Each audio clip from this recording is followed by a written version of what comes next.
Aquí en México tenemos un debate que ha trastocado y simbrado distintas esferas de los sectores público y privado.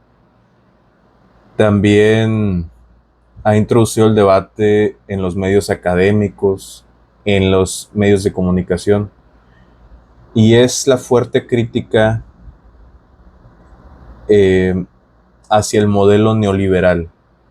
Incluso por sí solo el término desafortunadamente ya suena despectivo, tiene una connotación negativa y se parte o se ha logrado emancipar como o construir como un eh, término que va en contra de las mayorías populares. Yo creo que para que al final cada uno tiene y tenemos nuestro criterio individual y propio, pero para poder entender algo siempre hay que leerlo.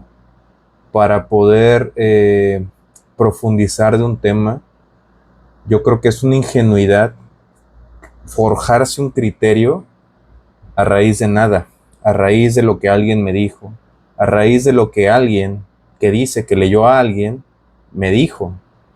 Por lo tanto, mi opinión se volvería un refrito, un híbrido que no tiene posiblemente un fundamento. Por tanto, quiero hacer un repaso de lo que implica el neoliberalismo. Primero partiendo de lo que es el liberalismo, para entender cuáles son sus diferencias y que no se piense que porque se llama neo, pues es una especie de actualización o digamos, simplemente algo más nuevo, ¿no? Es más reciente, sí, pero cambia en sustancia. Primero porque el modelo liberal nace sobre todo en el contexto de la Ilustración y la Revolución Francesa, y claro que pone en el centro del debate al individuo.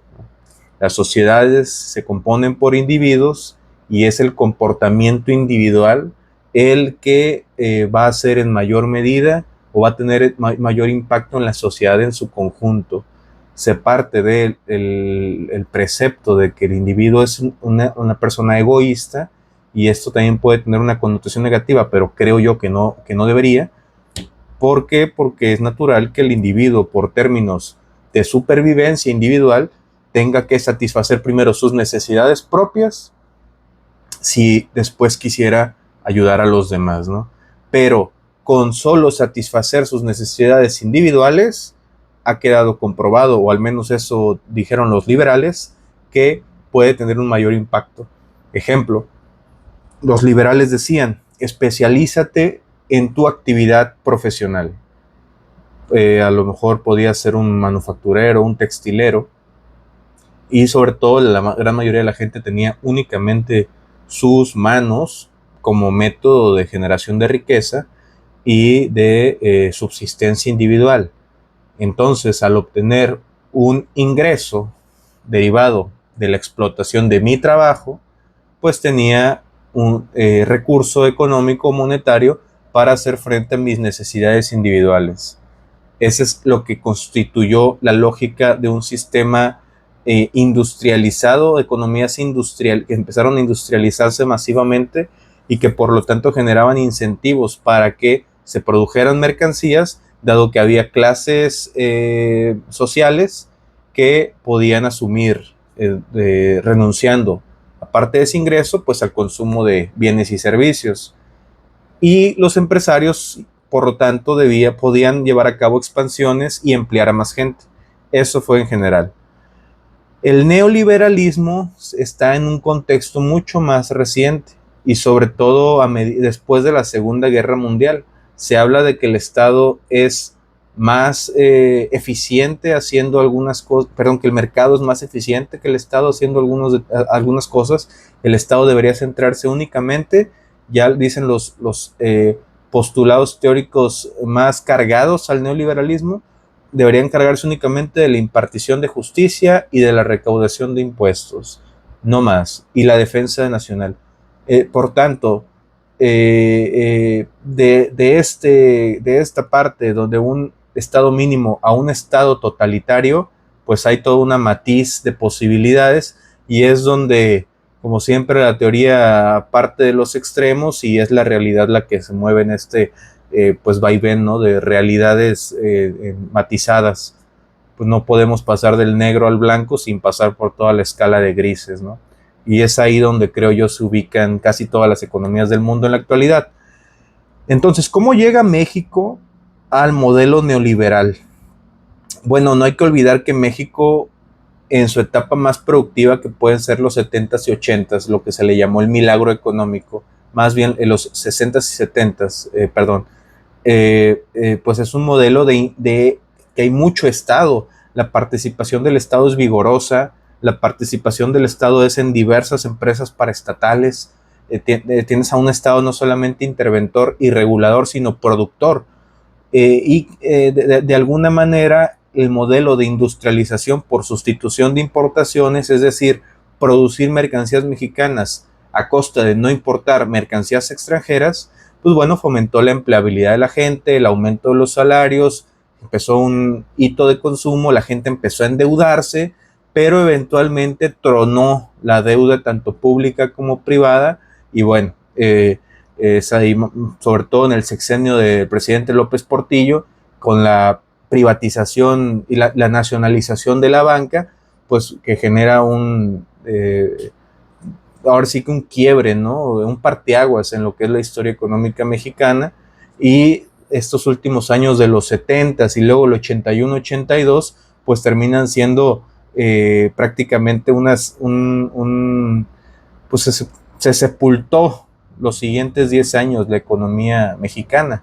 Prácticamente todo el sexenio de Miguel de la Madrid, que se podría considerar el primer presidente neoliberal, pues la economía no creció. La economía es el sexenio neoliberal o el sexenio moderno que menos ha crecido la economía. Pero aún así, el presidente Miguel de la Madrid, bueno, instauró algunas de las primeras políticas de este corte. ¿Cuándo es cuando empieza a tomar un real vigor? Primero partiendo de la importancia del comercio internacional y de este proceso globalizador que sobre todo se instauró a raíz de los primeros discursos y primeros postulados de Margaret Thatcher y Ronald Reagan. Pues bueno, Carlos Salinas de Gortari entró con todo el vigor de las reformas estructurales para la privatización de empresas públicas. También la privatización está muy estigmatizada, pero bueno, la privatización a final de cuentas es darle a privados empresas que antes pertenecían al Estado, bajo el supuesto de que ellos van a manejar con este enfoque egoísta, pero viendo sus intereses, pues tendrán un mayor impacto al bienestar social que si el gobierno lo estuviera haciendo por su cuenta.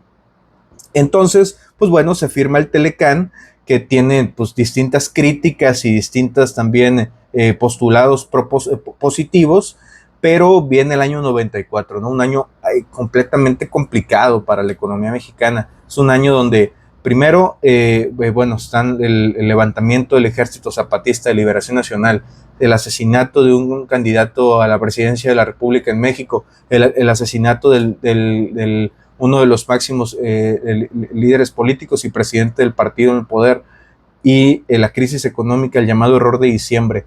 El año 94 quizás sea el más álgido que ha tenido la historia moderna de México y marcó sin duda que fue el cierre del sexenio de Salinas de Gortari y el inicio del sexenio de Zedillo, pues un parteaguas, ¿no? Incluso el presidente Salinas se tiene que exiliar, ¿no? Se tiene que retirar a Cuba, a Irlanda, parece que vive un tiempo en Irlanda y bueno, su hermano se va a la cárcel. En fin, pues hay todo una problemado ahí, pues muy complicado de atención política de esos tiempos. Ahora bien, Zedillo empieza a aplicar reformas de corte educativo, de corte laboral, sobre todo también de corte bancario, para institucionalizar la protección de los ahorradores, el llamado FOBAPROA o IPAP, ¿no? El Instituto de Protección del Ahorro Bancario. ¿Para qué? Para que nunca más volviera, en teoría, pues a agarrarnos una crisis financiera con tanta fragilidad como en aquel entonces le tomó a México. Ya bajo un modelo completamente neoliberal, donde tenemos un tipo de cambio volátil que responde a los precios del mercado, empresas, prácticamente la totalidad de las empresas privatizadas, salvo CFE, Luz y Fuerza del Centro, que se eliminó unos años después, y Petróleos Mexicanos, que a la fecha pues siguen siendo parte de los grandes problemas estructurales que tiene el Estado mexicano, ¿no?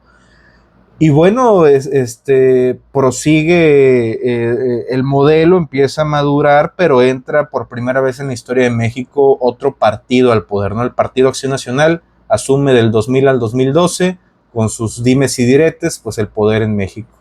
Luego entra el presidente Peña Nieto y digo, no me voy a enfocar en lo político, sino en las perspectivas de los postulados del neoliberalismo mexicano. Y Peña Nieto lo que hace es reformar o hacer estas 11 reformas estructurales que bajo el precepto de que se va a pues liberalizar todavía más la economía, ¿no? Hay algunas, se pretende liberar algunos de las etapas de la cadena productiva de la generación de energía eléctrica y de la producción de hidrocarburos, y esto genera un gran debate interno político y social y que bueno, termina prácticamente dando marcha atrás, ¿no?